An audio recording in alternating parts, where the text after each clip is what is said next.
কাশ্মীরের পেহেলগাঁওয়ে জঙ্গি হামলা নিহত হয়েছিলেন নদিয়া তেহট্টের বাসিন্দা সেনা জওয়ান ঝন্টু আলী শেখ।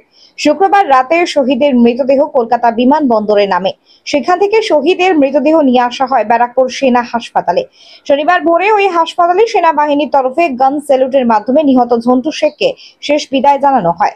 এরপরই শহীদের মরদেহ রওনা দেয় নদিয়ার তেহট্টে বাড়ির উদ্দেশ্যে। এদিন শহীদ ঝন্টুর মৃতদেহ নিতে ব্যারাকপুর সেনা হাসপাতালে হাজির ছিলেন বিধাননগরের কর্পোরেশনের চেয়ারম্যান সব্যসাচী দত্ত।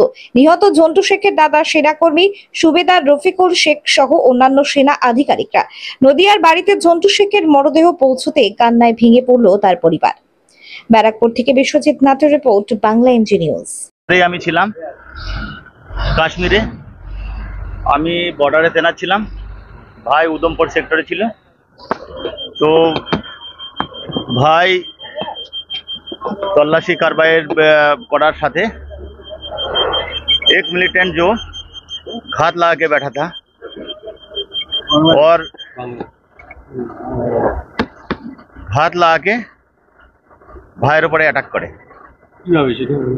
भाईर ऊपर छिलो जंगल और भाईर ऊपर जंगल থেকে अटैक करे, যেখানে ভাইয়ের পিছন থেকে মানে পিছন থেকে अटैक करे, যেটা ভাইয়ের মাথাতে मतलब পিছন থেকে হেডশট হয়। हाँ, दुश्मने जो ब्रास्ट फायर हो बा ब्रास्ट फायरे 3 खरा गुली भाईर लागे, একটা গুলি পিছনে হেড, তারপর একটা গুলি ভাই শোল্ডারে আর একটা গুলি ওর রাইট শোল্ডারে। আর ভাই ওই সময়তেই মাটিতে পড়ে যায় জঙ্গলের মধ্যে।